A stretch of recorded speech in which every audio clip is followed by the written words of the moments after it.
महिमा से तू जो भरा हुआ, ज्योति में सदा रहने वाला, मनुष्यों में तूने जन्म लिया, इसे इस जग में तू आएगा, आएगा, तू आएगा, इसे इस जग में तू आएगा, मनुष्यों में तूने जन्म लिया, इसे इस जग में तू आएगा, भूमि आकाश में समा न सका, मंदिरों में तू रह न सका, नम्र होके धरनी में पैदा हुआ,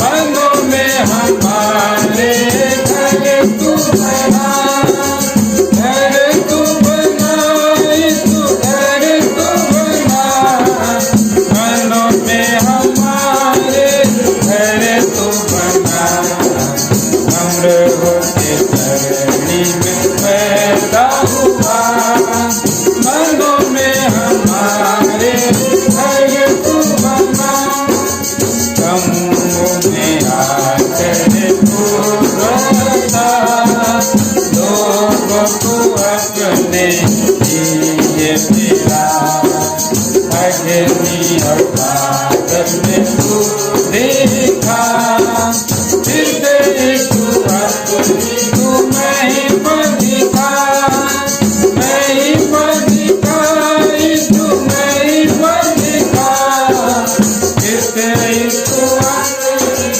महिमा दिखा, अग्नि और बादल में तू देखा, फिर तू अपनी तू महिमा दिखा, ने प्रार्थना सुनी, एक राशि तूने सहायता की, उनमें तूने बेदारी दी, को दिल से दीरी आई, दीरी आई, दिल से दीरी आई, अपने लोगों को दिल से दीरी आई, तूने बेदारी भेजी, अपने लोगों को दिल से दीरी आई, तू ही हमारा राजा है, तू ही मौत पे दाता, आने वाला है, प्यारे प्रभु यीशु तू जल्दी आ, जल्दी आ, यीशु जल्दी आ, प्यारे प्रभु जल्दी आ, तेरे से आने वाला है, प्यारे प्रभु यीशु तू जल्दी आ।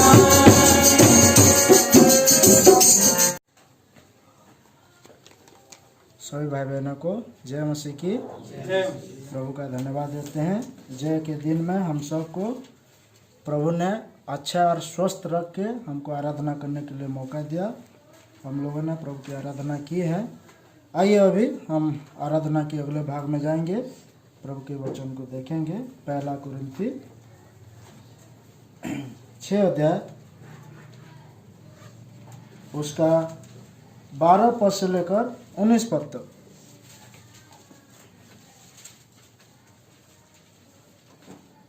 कुरिन्थियों की लिखित पहली पत्री 6 अध्याय उसका 12 पद से लेकर 19 पद तक हम पढ़ेंगे। पहला पद मैं पढ़ता हूँ, दूसरा पद आप सब मिलकर पढ़ना, ऐसे हम बारी बारी से पढ़ेंगे। सब वस्तुएं मेरे लिए उचित तो है, परंतु सब वस्तुएं लाभ की नहीं। सब वस्तुएं मेरे लिए उचित है, परंतु मैं किसी बात के अधीन ना होऊंगा।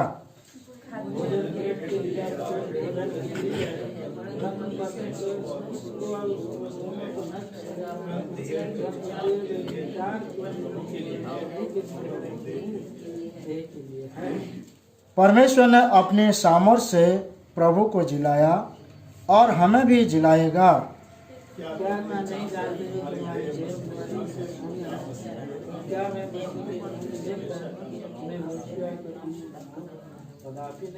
क्या तुम नहीं जानते कि जो कोई वेश्या से संगति करता है वह उसके साथ एक तन हो जाता है, क्योंकि लिखा है वे दोनों एक तन होंगे।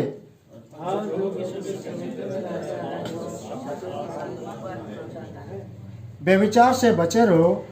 जितने अन्य पाप मनुष्य करता है वे देह के बाहर है, परंतु व्यभिचार करने वाला अपने ही देह के विरोध पाप करता है।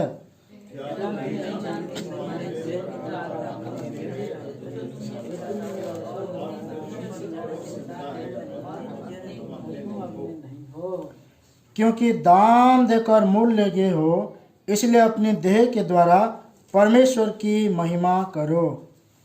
आइए हम प्रार्थना में जाएंगे। मेरे महान जीवित पिता परमेश्वर, स्वर्गीय पिता प्रभु जी, मैं आपका धन्यवाद देता हूँ। प्यारे पिता परमेश्वर, सप्ताह भर आप संभाल कर रखा और प्रभु जी आप प्यारे पिता परमेश्वर प्रभु जी, आप सप्ताह का पहला दिन प्रभु यीशु मसीह का जी उठने का दिन, प्रभु की आराधना करने का दिन और प्रभु जी जयवंत का दिन, ऐसे दिन में प्रभु जी आप लेकर आए, इसलिए आपका धन्यवाद। और जो भाग दिए प्रभु जी आशीष कर दीजिए हे पिता परमेश्वर प्रभु जी, ताकि हम आपकी महिमा, स्तुति, बड़ाई, प्रशंसा प्रभु जी, हम जितने दिन इस दुनिया में रहते हैं जीवन भर प्रभु जी आपकी स्तुति करते हुए, आपकी महिमा करते हुए, आपके नाम की गुणानुवाद करते हुए प्रभु जी हम आगे बढ़ सके। हे पिता परमेश्वर धन्यवाद देता हूँ प्रभु जी। मैं भी एक अयोग्य दास हूँ, आपके क्रूस के पास अपने आप को छुपाता हूँ प्रभु। हे पिता परमेश्वर आप दया करें और प्रभु जी निर्गमन 4:12 के अनुसार आप ही प्रभु जी परमेश्वर पिता वचन देकर बोलिए। सब बातों के लिए धन्यवाद देता हूँ प्रभु जी। आराधना के भाग में प्रभु जी सुंदर सा भाग दिया कि प्रभु जी जो परमेश्वर की आराधना करना चाहते हैं वह आत्मा और सच्चाई से करें, क्योंकि परमेश्वर ऐसे आराधकों को ढूंढता है। प्यारे पिता परमेश्वर प्रभु, आपने मेरे को भी ढूंढा ताकि मैं आपकी आराधना आत्मा और सच्चाई से कर सकूं। सारे बातों के लिए धन्यवाद देते हैं। छोटी सी विनती प्रार्थना प्रभु यीशु मसीह के नाम से मांगता हूँ, आमीन।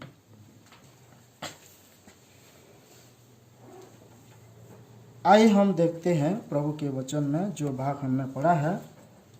अभी पढ़ेंगे 19 पद को। कोई भाई या बहन पढ़ लीजिए। क्या तुम नहीं जानते कि तुम्हारी देह पवित्र आत्मा का मंदिर कि है, तुम्हारी देह पवित्र आत्मा का मंदिर है, जो तुम में बसा हुआ है जो तुम में बसा हुआ है और तुम्हें परमेश्वर की ओर से मिला है, और तुम्हें परमेश्वर की ओर से मिला है, और तुम अपने नहीं हो। और तुम अपने नहीं हो। सच बात है मेरे प्यारे भाई बहनों, हम अपने लोग नहीं है ना, हम अपने हैं ही नहीं। क्या कहता है? क्या तुम नहीं जानते हो? एक प्रश्न है, क्या तुम नहीं जानते हो? जो चीज़ हम अनजान थे, ऐसे चीज़ों को जो जैसे कई बार ऐसे होता है कि हमारे जो बाप दादे जो पुरखाएं करते आ रहे हैं उसी के रीति नीति के हिसाब से हम भी चलते हैं, है ना, लेकिन हम जानने की कोशिश नहीं करते हैं। इसीलिए प्रभु का वचन, क्या तुम नहीं जानते हो? ये जानना जरूरी है। कौन सी बात जानना जरूरी है? आगे लिखा है कि तुम्हारी देह पवित्र आत्मा का मंदिर है। जो लोग ये सोचता है कि मैं पवित्र आत्मा का मंदिर हूँ, ऐसे लोगों के लिए बहुत सारे बातें आता है जो रुकावट लेकर आता है। क्या और कौन सा रुकावट है आज हम देखेंगे। उससे पहले 1 कुरिन्थी 3 और उसका 16 पद को पढ़ लीजिए। क्या तुम नहीं जानते कि तुम परमेश्वर का मंदिर हो और परमेश्वर का आत्मा तुम में वास करता है? 20 को भी, ये 17 को भी। यदि कोई परमेश्वर के मंदिर को नष्ट करेगा तो परमेश्वर उसे नष्ट करेगा, क्योंकि परमेश्वर का मंदिर पवित्र है और वह तुम हो। और वो तुम हो। ठीक है। तो हमारे जो आत्मिक जीवन में जो परमेश्वर की मंदिर हम लोग है, ऐसे आत्मिक जीवन में जब हम बलवंत होते जाते हैं तो ऐसे कुछ बातें हैं जो हमारी बलवंत होने में हमें रुकावट लाता है। सबसे पहले कौन सी चीज़ है जो हमें रुकावट लेकर आता है, प्रभु के वचन में हम देखेंगे। मैं 3 बातों को आपके सामने रखूंगा। ठीक है। देखेंगे फिलिपियों की पत्री 4 अध्याय और उसका 6 पद। किसी भी बात की चिंता मत करो, किसी भी बात की चिंता मत करो, परंतु हर एक बात में तुम्हारे निवेदन और प्रार्थना और विनती के द्वारा धन्यवाद के साथ परमेश्वर के सम्मुख उपस्थित किए जाए। धन्यवाद के साथ परमेश्वर के सम्मुख उपस्थित किए जाए। सबसे पहला कहता है किसी भी बात की चिंता मत करो। आत्मिक जीवन में जब हम बढ़ोतरी होते हैं, मंडली में हो, व्यक्तिगत जीवन में हो या पारिवारिक जीवन में हो, ये चिंता हमारे जीवन में एक रुकावट बनती है ना। हर किसी के जीवन में हम देखते हैं चिंता है ना। तो चिंता जो हमारे शरीर को बलहीन कर देता है। ठीक है। क्योंकि प्रभु का वचन में क्या कहा, तुम्हारा देह पवित्र आत्मा का मंदिर है। देह मजबूत रहेगा तब मंदिर मजबूत रहेगा। अगर देह मजबूत नहीं रहेगा तो मजबूत नहीं रहेंगे, है ना। हम गिराए जाएंगे, ढल जाएंगे। तो इसीलिए इस जो देह में हम परमेश्वर के मंदिर है, जो शरीर में वो चिंता हमारे लिए रुकावट लेकर आता है। ठीक है। पहला पॉइंट, चिंता हमारे शरीर को बलहीन कर देता है। चाहे कैसे भी व्यक्ति क्यों ना हो, जिसके अंदर ये एक बार घुस गया उसको नहीं छोड़ता। कैसे भी व्यक्ति क्यों ना हो, है? चिंता। नीति वचन में हम क्या पढ़ते हैं, 17 अध्याय, नीति वचन 17 अध्याय और उसका देखिए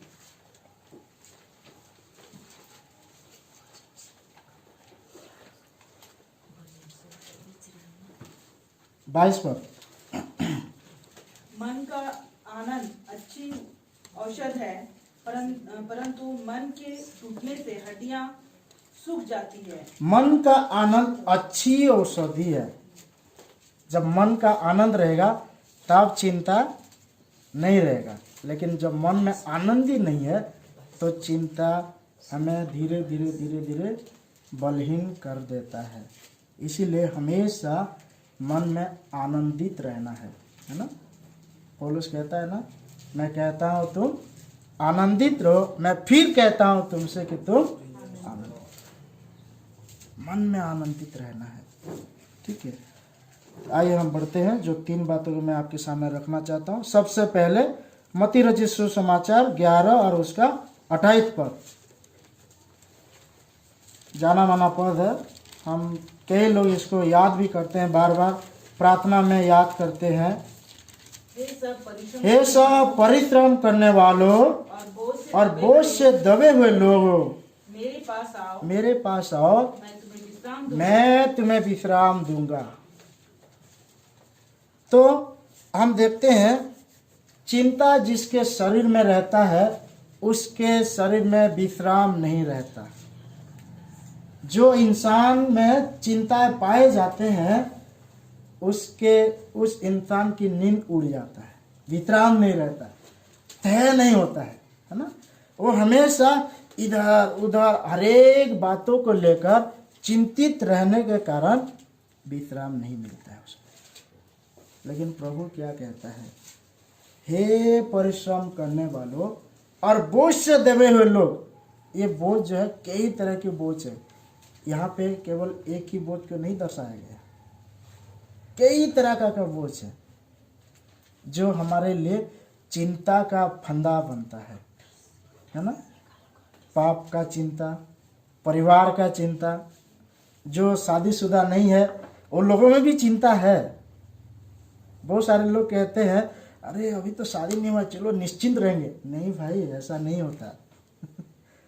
शादी नहीं है ना, बैचलर लाइफ में भी चिंता है। हर एक इंसान में जब उसको समझ आ जाता है तब उसको चिंता रहता है।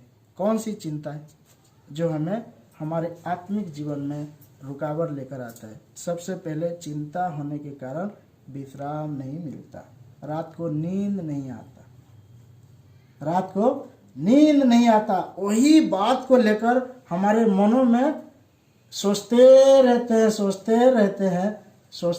ही रहते हैं, लेकिन हमारे मन में चैन नहीं रहता है। ठीक है। दूसरी बात, संसार की चिंता। सबसे पहले विश्राम नहीं आता है, और दूसरी बात है संसार की चिंता। मरकुस रचित सुसमाचार 4 अध्याय और उसका 19 पद।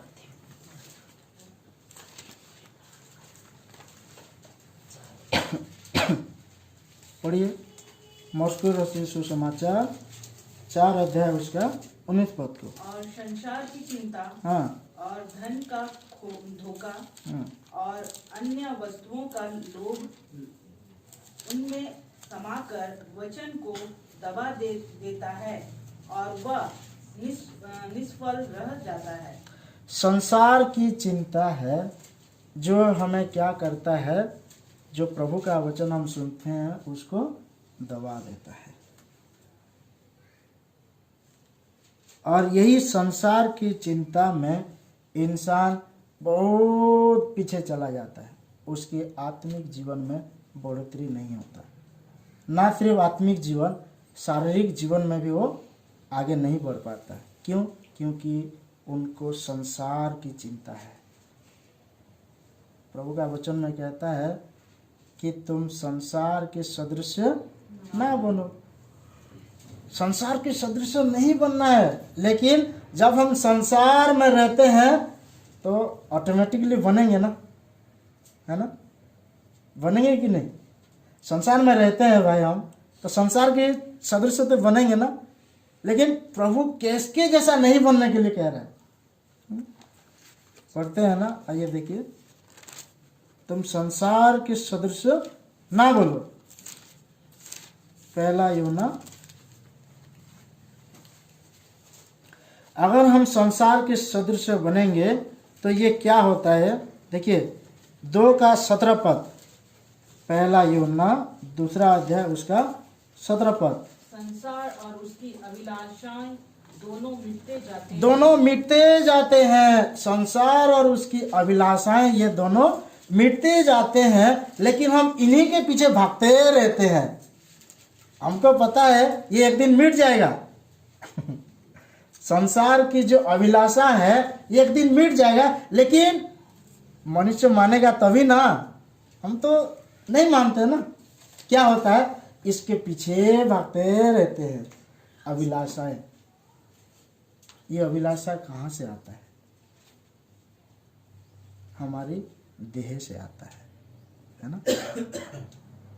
हमारे मनों से आता है। आराधना के भाग में हम देखे मत्ती रचित सुसमाचार में कि मन की विचारों से आता है। जो हम खाते हैं अंदर जाता है, उन्हीं से नहीं आता, लेकिन कहाँ से आता है? कहाँ से आता है?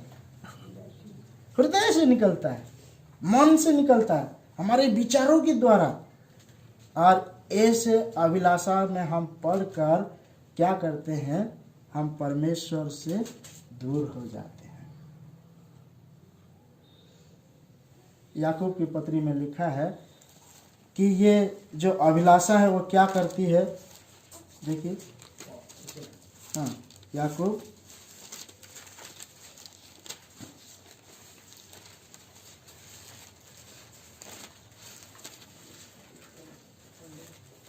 पहला अध्याय उसका 14 पद। परंतु प्रत्येक व्यक्ति अपनी ही अभिलाषाओं से खींचकर और फंसकर परीक्षा में पड़ता है। प्रत्येक व्यक्ति अपनी ही अभिलाषा से खींचकर फंसकर परीक्षा में पड़ता है और फिर अभिलाषा गर्भवती होकर पाप को जन्मती है और पाप जब बढ़ जाता है तो मृत्यु को उत्पन्न करता है। हमको पता नहीं चलता कि हम धीरे धीरे किसकी ओर खींचे जा रहे हैं। हमको पता नहीं चलता कि धीरे धीरे हम कैसे परमेश्वर की उपस्थिति से दूर जा रहे हैं। हमको पता नहीं चलता कि हमारे जो उद्धार पाया हुआ व्यक्ति, जो उद्धार का जीवन हम कैसे धीरे धीरे खो देते हैं। इसीलिए चिंता नहीं करना।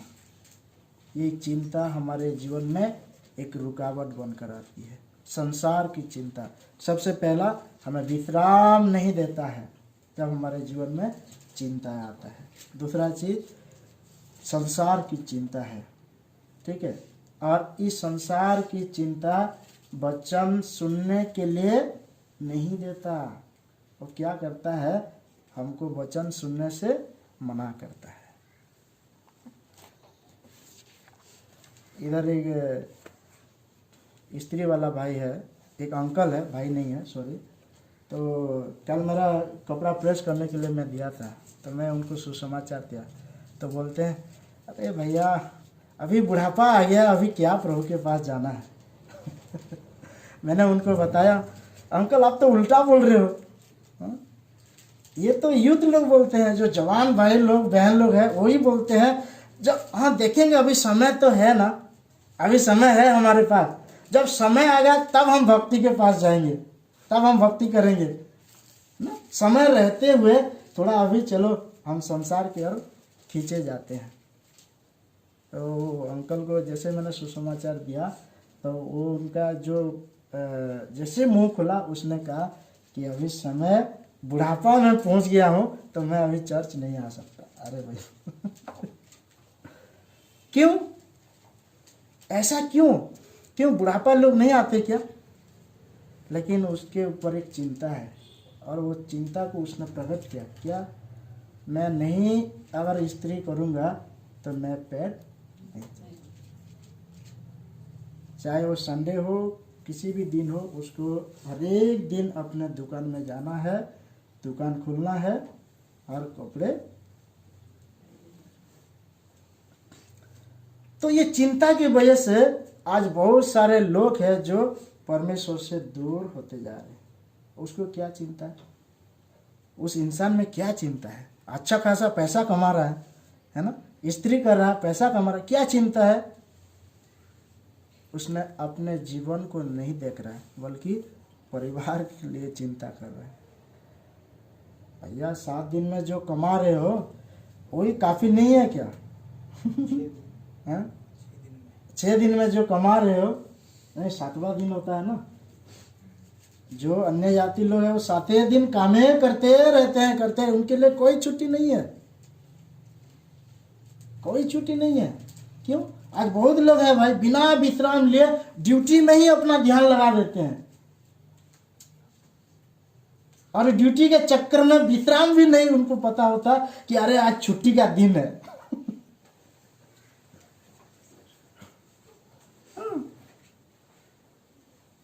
है ना? ऐसे बहुत सारे लोग हैं जिनके मनों में ये चिंता एक बहुत बड़ा रुकावट लेकर आता है। तीसरा चीज है जो हमें क्या करता है, देखिए नीति वचन 12 अध्याय उसका 25 पद। उदास मन हाँ जाता है परंतु भली बात से वह आनंदित होता है। उदास मन दब जाता है परंतु भली बातों से आनंदित होता है। ठीक है, उदास मन, ये उदास मन कब आता है बताओ? ये उदास मन कब आता है? किसके मन में उदासी छा गया था आप लोगों को पता होगा। एक व्यक्ति आया यीशु मसीह के पास और क्या पूछा कि आप बताइए कि मैं अनंत जीवन पाने के लिए मैं कैसे अनंत जीवन पा सकता हूँ, है ना? तो प्रभु यीशु मसीह ने उनको बताया, क्या बोला? क्या तू व्यवस्था में नहीं पढ़ा? उसने तो कहा मैं तो ये लड़कपन से जानते आया हूँ, मेरे बचपन से मुझे पता है, सब कुछ मैंने सब कुछ कर चुका हूं। तो यीशु मसीह ने क्या कहा? अपना सारा धन जाके, और उसके मन में क्या हो गया? जैसे प्रभु यीशु मसीह कहा तो अपना सारा धन गरीबों में जाके बांट दे, तब उसके मन में।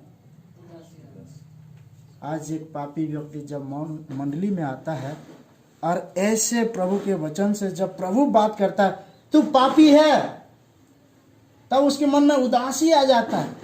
अरे ये तो मेरे को ही बोल रहे हैं, कहीं देख तो नहीं लिए मैं वहां पे जो ये कर रहा था? हा? मैं जब हत्या कर रहा था, कहीं ये लोग जाके तो मेरे को देख ले लिए, जो इसीलिए मेरे को ही बोल रहे हैं। चोरी करते हुए कहीं ये लोग तो मेरे को देख तो नहीं लिए।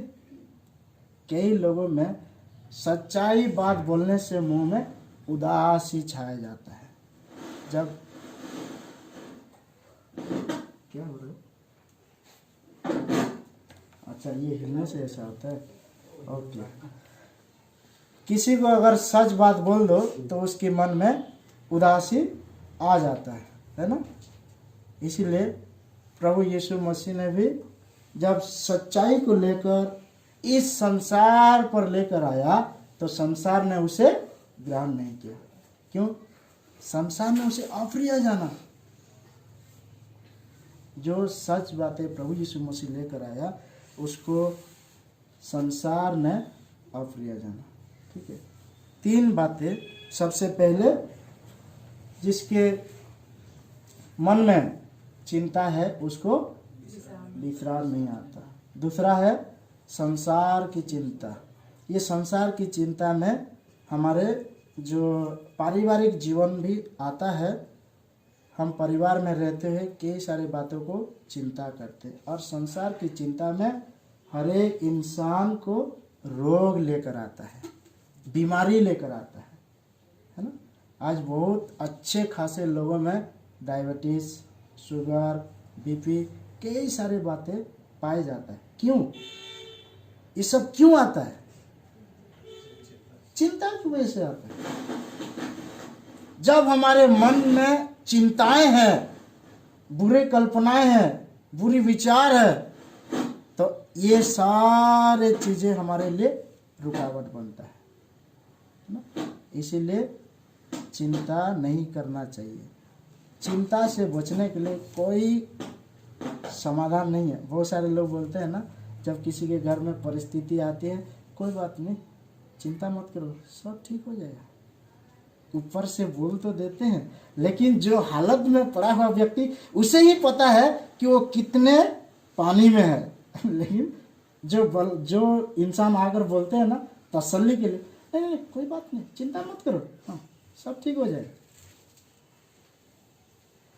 बहुत लोगों के मन में हम उसकी मुखों से सुनते हैं, लेकिन हमारे मनों में वो बातें हजम नहीं होता है ना?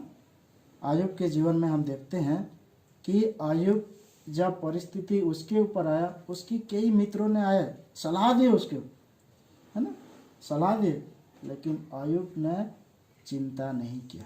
उसकी परिवार चली गई, कोई बात नहीं। उसकी स्त्री उसके बुरी भूली बातें, कई सारे बातें दोष लगाई, फिर भी उसने कोई बात नहीं। आज किसी को बोलो कोई बात नहीं भाई, चिंता मत करो, क्या कोई बात नहीं है? आप जानते हो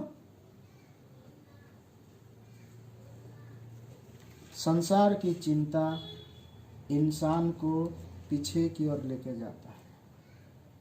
हमारे आत्मिक जीवन में बढ़ोतरी नहीं होता है, और ये संसार की चिंता हमारी देह से शुरू होता है ना? जब हम परमेश्वर पवित्र आत्मा का मंदिर है, तो ये चिंता के वजह से हमारे लिए एक रुकावट बनता है, क्योंकि प्रभु यीशु मसीह ने एक अच्छा एग्जाम्पल दिया। आइए पढ़ेंगे मत्ती रचित सुसमाचार 6 अध्याय उसका 25 से लेकर जब हम 31 पद तक देखते हैं तो हम यहाँ पे क्या पाते हैं। देखिए मत्ती रचित सुसमाचार 6 अध्याय उसका 25 से लेकर 31 पद में प्रभु यीशु मसीह एक अच्छा और सुंदर उदाहरण देकर हमें समझाया है। क्योंकि यीशु मसीह जब इस संसार पर थे उन्होंने एग्जाम्पल के द्वारा उदाहरण देकर लोगों को समझाया ताकि लोग समझ सकें ना। पढ़ेंगे 6 अध्याय उसका 25 पद सबसे पहले। इसलिए मैं तुमसे कहता हूँ कि अपने प्राण के लिए ये चिंता ना करना कि हम क्या खाएंगे और क्या पिएंगे, और ना अपने शरीर के लिए क्या पहनेंगे। क्या प्राण भोजन से और शरीर वस्त्र से बढ़कर नहीं है।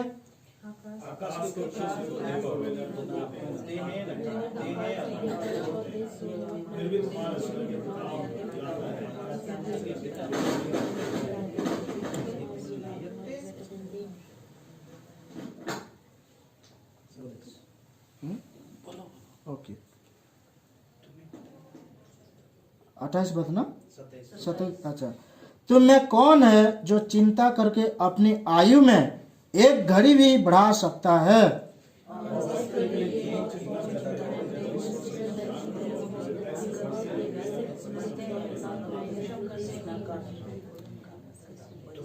तो भी मैं तुमसे कहता हूँ कि सुलेमान भी अपने सारे वैभव में उनमें से किसी के समान वस्त्र पहने हुए ना था।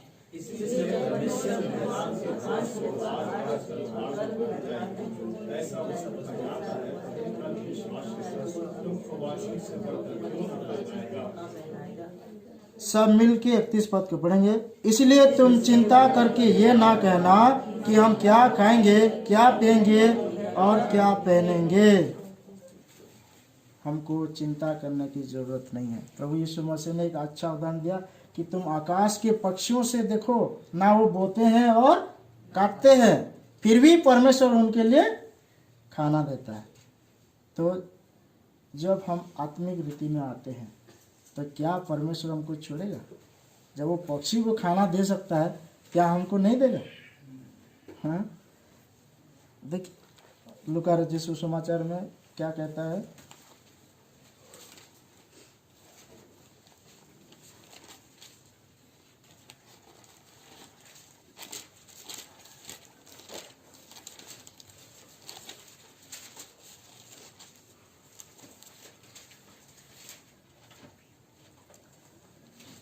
बारह अध्याय उसका 25 पद पढ़ो। तुम में से ऐसा कौन है जो चिंता करने से अपनी आयु में एक घड़ी भी बढ़ा सकता है। ऐसा कौन व्यक्ति है चिंता करके क्या हम अपनी आयु को बढ़ा सकते हैं या घटा सकते हैं? क्या लिखा है? क्या लिखा है? बढ़ा सकते हैं लिखा है, घटा सकते हैं? क्या हम अपने आयु को बढ़ा सकते हैं चिंता करने के द्वारा? हाँ? पुराना नियम में हम देखते हैं कितने साल लोग जीते थे, है ना। लेकिन परमेश्वर ने एक आयु निर्धारित कर दिया है। इसलिए राजा दाऊद कहता है तो मेरे को अपने दिन गणने की समझ दे ताकि मैं क्या हो जाऊंगा, बुद्धिमान हो जाऊंगा, और उसी रीति से मैं तेरा स्तुति करते हुए आगे बढ़ूंगा, है ना। ये चिंता हमारे जीवन में रुकावट लेकर आती है। इसीलिए इस चिंता से हमको बचने के लिए क्या करना है, कैसे हम ऐसी परिस्थिति से बच सकते हैं। जो मैं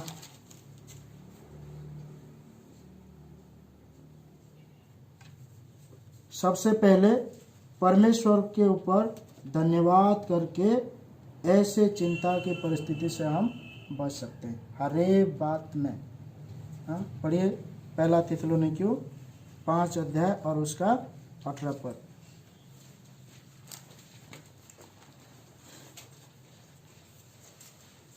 हर बात में धन्यवाद करो क्योंकि तुम्हारे लिए मसीह यीशु में परमेश्वर की यही इच्छा है। हर बात में धन्यवाद देना है।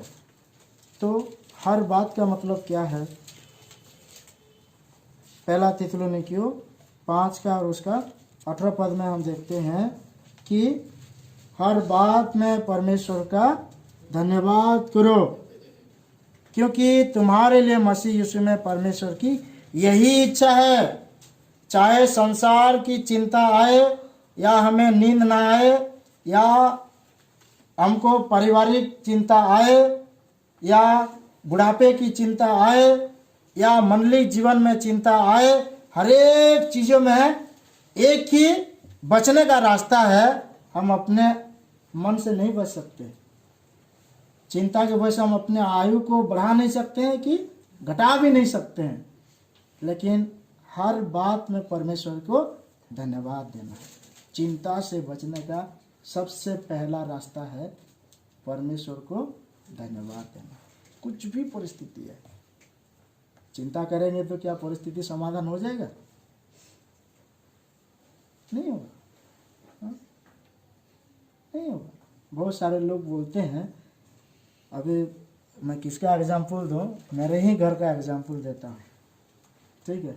बहुत सारे लोग बोलते हैं जब एक स्त्री, एक औरत प्रेगनेंसी रहता है तो उसे बाहर नहीं जाना चाहिए, है ना। घर में रहने से सेफ है, घर के अंदर रहने से सेफ है। तो ये कितने लोग ये बात को विश्वास करते हैं? रास्ते में कुछ हो सकता है, किसी का बुरी नज़र लग सकता है, क्या क्या बहुत सारे बातें जो आपके जो बुजुर्ग लोग हैं ना वो बोलते हैं, है ना। जो उद्धार नहीं पाए हैं उनकी बात कर रहा हूँ, और जो उद्धार पाए हैं वो तो मना नहीं करेंगे। कहाँ जाने के लिए मना नहीं करेंगे? सबसे पहले मंडली जाने के लिए मना नहीं करेंगे। और उद्धार पाए हुआ व्यक्ति, ठीक है, और कहीं डिस्को डांस में जाएगा तो मना नहीं करेंगे? बेशक मना करेंगे ना, कौन नहीं करता है? चिंताएं रहती है। क्या चिंता है? कहीं रास्ते में कुछ ना हो जाए। आज देख रहे हैं दुनिया भर में खबरें, कैसे कैसे एक्सीडेंट से लोग इस दुनिया छोड़ के जा रहे हैं। मौत किसी को बोल के नहीं आता, किसी को बोल के नहीं आता, अचानक। लेकिन मनुष्य का सबसे डर किसमें है? मृत्यु में है। बाइबल में लिखा है सबसे ज्यादा डर जो है मनुष्य को खाया जाता है वो है मृत्यु। कोई मरना नहीं चाहता भाई, कोई है मरने के लिए कोई तैयार है? कोई नहीं है। क्यों? प्रभु का वचन में लिखा है समय से पहले मत मरो। लेकिन कब हम ये बात हमारे ऊपर लागू होगा? जब हम निश्चिंत रहेंगे और चिंता में डूबे रहेंगे तो समय से पहले मर जाएंगे। और चिंता नहीं करेंगे, हर बात में परमेश्वर को धन्यवाद देंगे, तो हम समय से पहले नहीं मरेंगे। चाहे कुछ भी आ जाए, बाढ़ आए, आंधी आए, तूफान आए, कुछ भी आ जाए, समय से पहले नहीं मरेंगे। कब? जब हम निश्चिंत रहेंगे। प्रभु का वचन में लिखा है, उसका दूसरा पॉइंट है पहला पत्रोस 5 अध्याय और उसका 7 पद। पहला पत्रोस 5 अध्याय और उसका 7 पद। सारी चिंता उसी पर डाल दो। किसके पर? परमेश्वर के ऊपर डालना है, क्योंकि उसको तुम्हारा ध्यान है। हम सबका ध्यान रखने वाला परमेश्वर है, वो हमारे ध्यान रखता है। हम किधर भी जाएं वो हमारा रखवाला है, हमारा ध्यान रखने वाला परमेश्वर है। इसीलिए हमारी सब चिंता उसके ऊपर डालना है। किसके ऊपर डालना है? सब चिंता उसी के ऊपर डालना है। घर के जो मुखिया होते हैं वो बाप ही होता है ना। कहीं के घर में माँ भी बन जाते हैं मुखिया, होता है।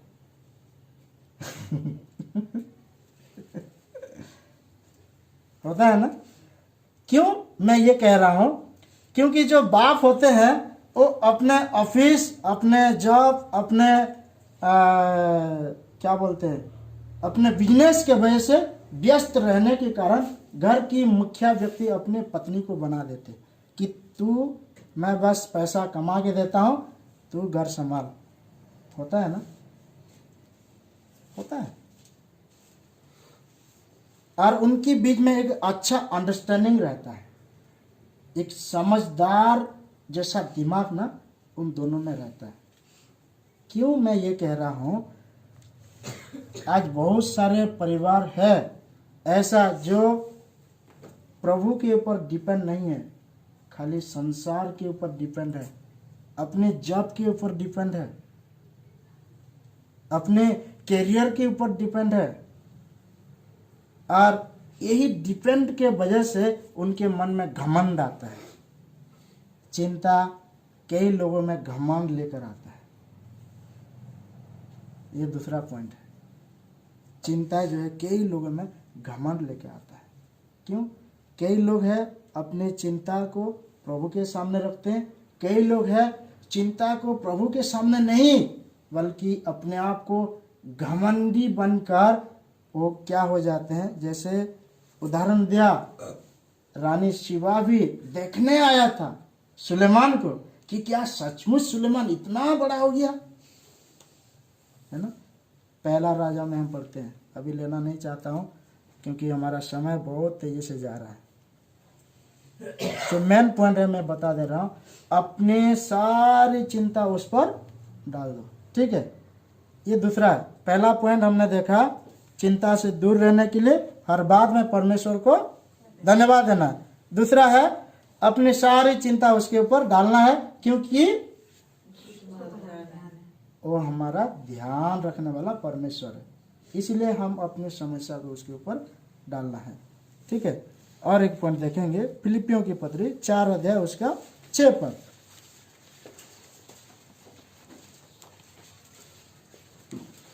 किसी भी बात की चिंता मत करो, हाँ, परंतु हर एक बात में तुम्हारे निवेदन, प्रार्थना और विनती के द्वारा धन्यवाद के साथ परमेश्वर के सम्मुख उपस्थित किए जाए। आप देखिए यहाँ पे हम पढ़ते हैं 4 का 6, किसी भी बात की चिंता मत करो परंतु हरेक बात में तुम्हारे निवेदन, प्रार्थना और विनती के द्वारा परमेश्वर के सम्मुख धन्यवाद के साथ परमेश्वर के सम्मुख उपस्थित किए जाए। धन्यवाद के साथ परमेश्वर के सम्मुख उपस्थित करना है, तब जाके हम ये चिंता की समस्या से बच सकते हैं। हमारे जीवन में, हमारे मन में जो चिंताएं हैं वो कौन सी बात को दबाता है? सबसे पहले परमेश्वर की वचन को, सबसे पहले परमेश्वर के वचन को दबाता है ना।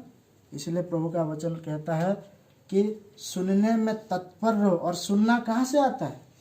विश्वास सुनने से और सुनना मसीह के वचन से आता है। इसीलिए तो शैतान बहुत चालाक है, अरे कहीं ये वचन ना सुनने पाए, हाँ चलो मैं इसको चिंता की ओर लेके जाता हूँ। अगर चिंता की भार में हम जाएंगे तो वचन सुनने के लिए हमारे पास टाइम नहीं है, समय नहीं है। और ये समय ना देने के कारण हम अपनी ही अभिलाषा में खींचकर परीक्षा में पढ़ते हैं। सबसे पहले तो हमको समय देना बहुत जरूरी है। किसको देना है? प्रभु को समय देना है। परिवार में हम जब हम शादी करते हैं तो परिवार में समय देना है ना। जब हम मंडली के अध्यक्ष बनते हैं तो मंडली के लिए समय देना है।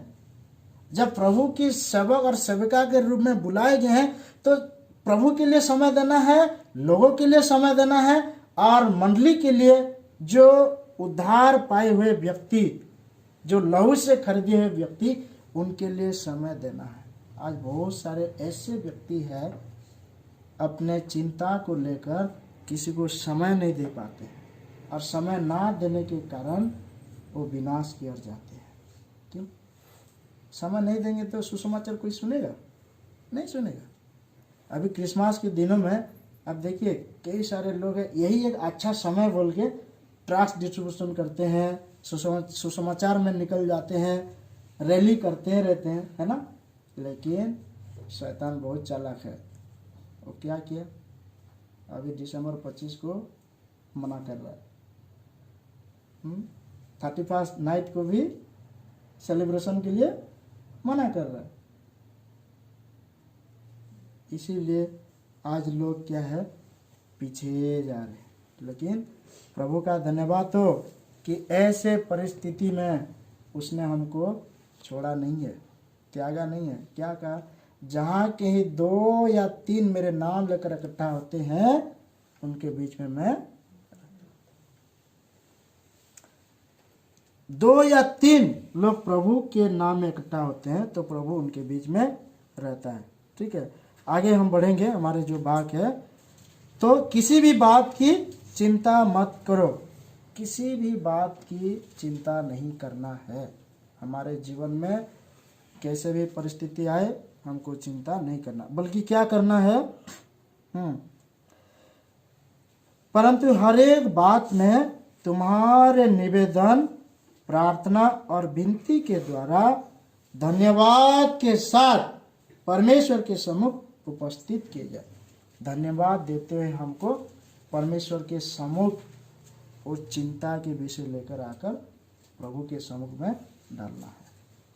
जब हम अपने जीवन प्रभु को अर्पण करते हैं, कैसे करना है, धन्यवाद के साथ। ठीक है, इस दुनिया में हम देखते हैं बहुत सारे ऐसे लोग हैं जो अनाथ है, जो मारे मारे फिरने वाले व्यक्ति है, जो एक अनाज तक नहीं मिलता है, खाने के लिए कितना तरसते हैं।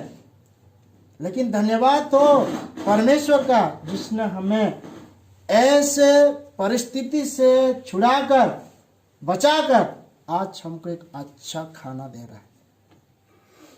हमने पढ़ा ना, चिंता नहीं करना कि हम क्या खाएंगे, क्या पहनेंगे, या हमारे शरीर के लिए क्या वस्त्र पहनेंगे। वस्त्र था पहले इस दुनिया में? नहीं था। वस्त्र कौन दिया? परमेश्वर ने दिया। सबसे पहला वस्त्र परमेश्वर ने आदम को दिया। और कैसा वस्त्र दिया? लेकिन मनुष्य का वस्त्र जो उसने अपना दिमाग लगाया था, और क्या किया था, पत्ते को जोड़ जोड़ के एक, वो सोचा कि अरे मैं कैसे भी अपने तन को ढकना है ना। उसके जीवन में क्या है, लज्जा आ गया है ना। उसको पता चल गया, उसकी जो आत्मिक आंखें है बंद होकर शारीरिक आंखें खुल गया।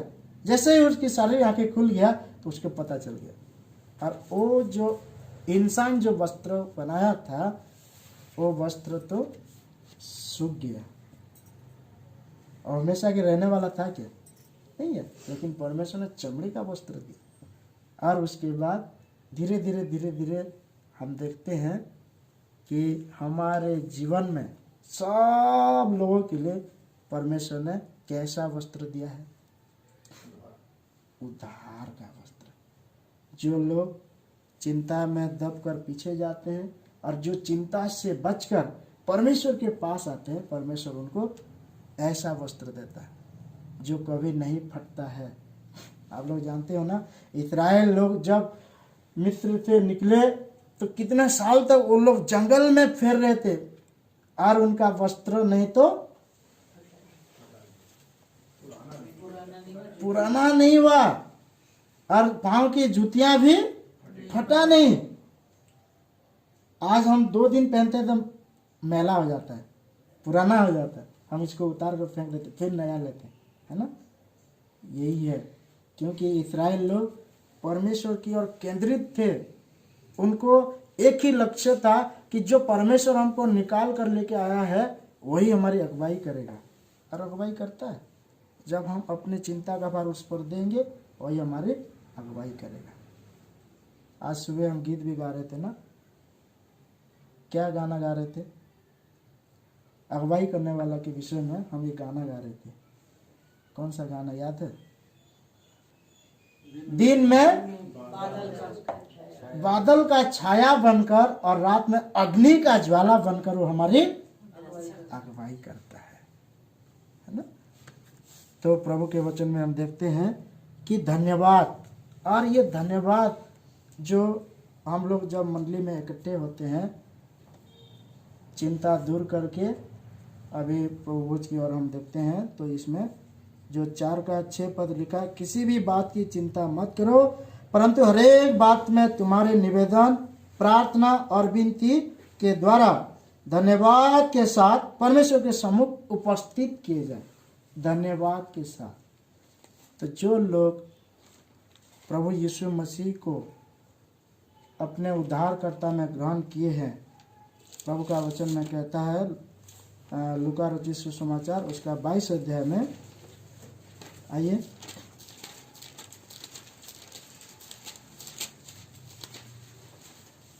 लूका 22 और उसका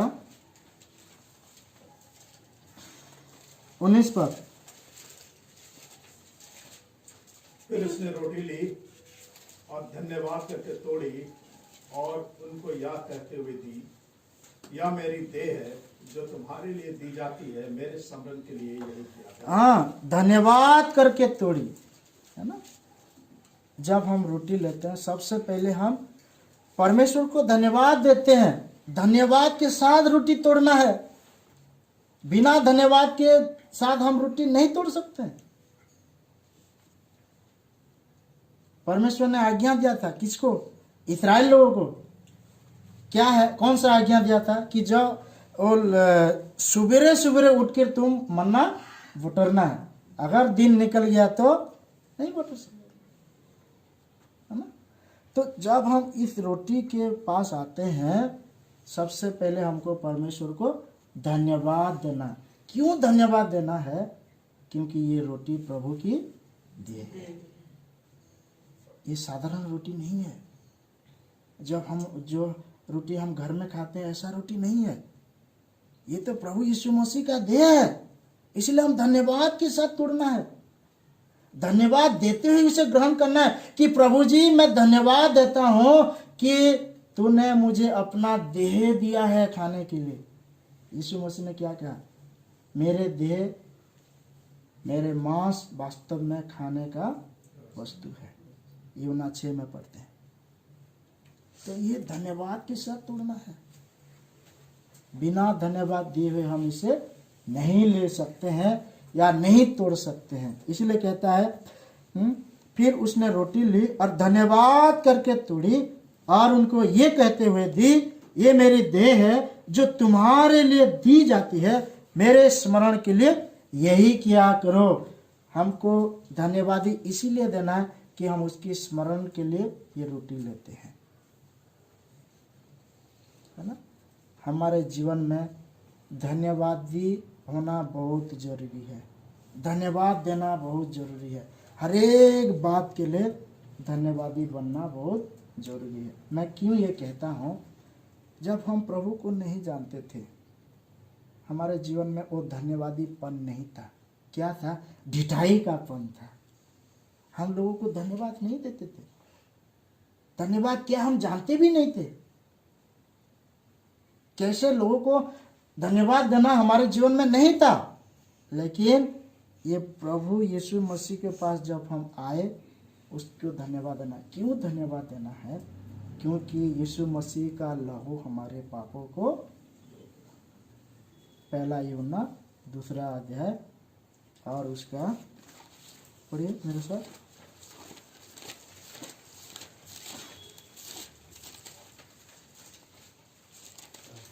पहला अध्याय और उसका 8 पद 7 पद।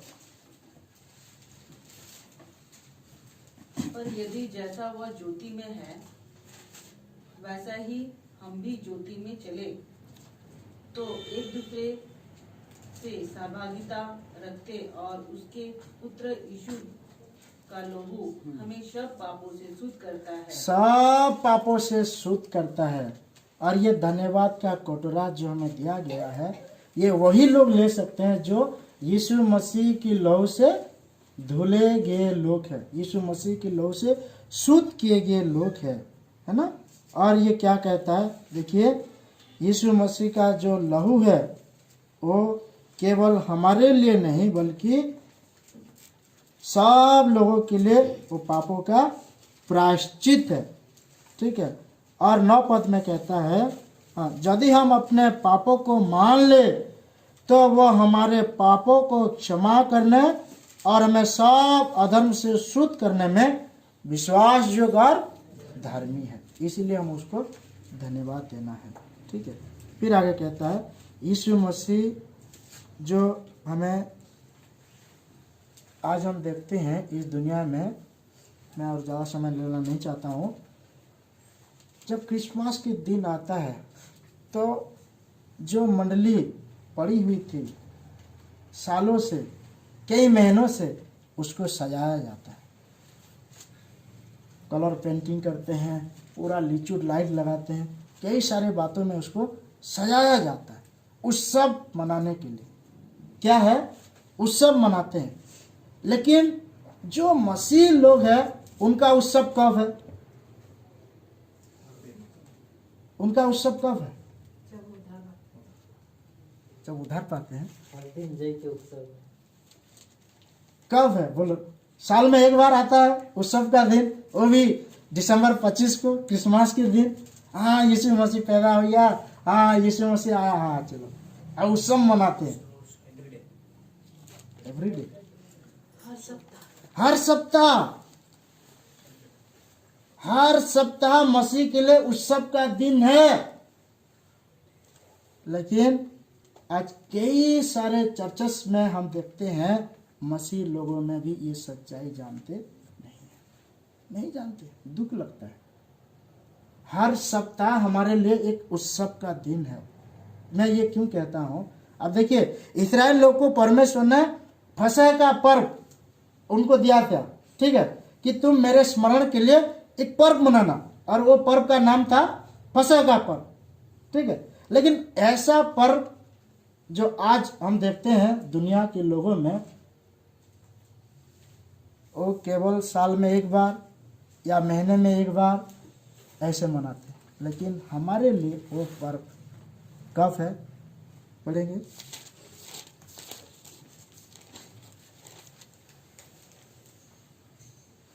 पहला कोरिन्थी 5 अध्याय और उसका 7 पद और 8 पद। पुराना खमीर निकाल कर अपने आप को शुद्ध करो, हाँ, कि नया गूंदा हुआ आटा बन जाओ, ताकि जब तुम्हारे मन में चिंताएं हैं, बुरी विचार है, संसार की चिंता है, विश्राम नहीं आता है, हाँ? और क्या है, जो वचन का दबाव है, ये सब को दूर करना है।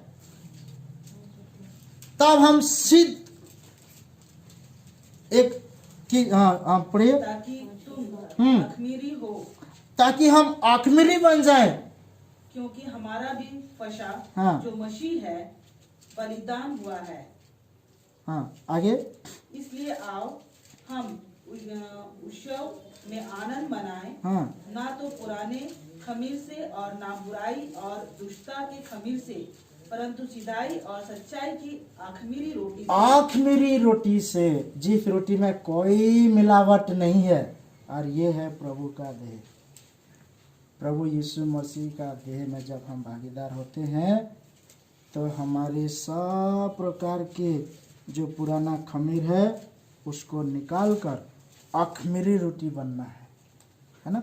क्या लिखा है? इसीलिए हम उत्सव में आनंद मनाए। यही हमारे लिए एक उत्सव है कि हम प्रभु की देह में सहभागिता होते हैं। आज बहुत चर्चेस में प्रभु की देह में सहभागिता नहीं होते, लेकिन प्रभु का धन्यवाद हो, ये आज्ञा परमेश्वर ने हमको दिया है। हम मनुष्य की आज्ञा को नहीं मानते, हम प्रभु की आज्ञा को मानना है। क्यों? प्रभु की आज्ञा क्या है? सप्ताह का पहला दिन रोटी तोड़ना है। बाइबल में नहीं लिखा है महीना में एक बार रोटी तोड़ना है। कहीं लिखा है? कहीं नहीं लिखा है। लेकिन आज इसको लोग क्या कर रहे हैं? अपने मन के हिसाब से जोड़ रहे हैं। प्रभु के वचन में हम अपने मन के हिसाब से नहीं जोड़ते हैं। पहले तो एक काम 20 का 7 पढ़ेंगे। देखिए यहाँ क्या लिखा है।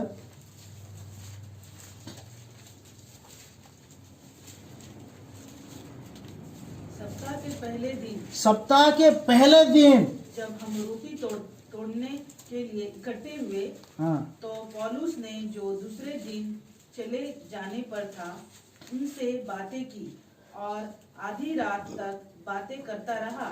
बातें करता रहा। सप्ताह के पहले दिन जब हम रोटी तोड़ने के लिए इकट्ठे होते हैं, हम क्यों इकट्ठे होते हैं? रोटी तोड़ने के लिए। और ये रोटी हमारे जीवन के लिए बहुत बड़ा हिस्सा है और हमारे आराधना का भी बहुत बड़ा हिस्सा है। हमको रोटी में सहभागिता होना बहुत जरूरी है, क्योंकि ये प्रभु यीशु मसीह ने अपने देह को दिया। लेकिन कैसे लेना है? धन्यवाद के साथ रोटी तोड़ना। ठीक है, आइए प्रभु हमको सहायता करे।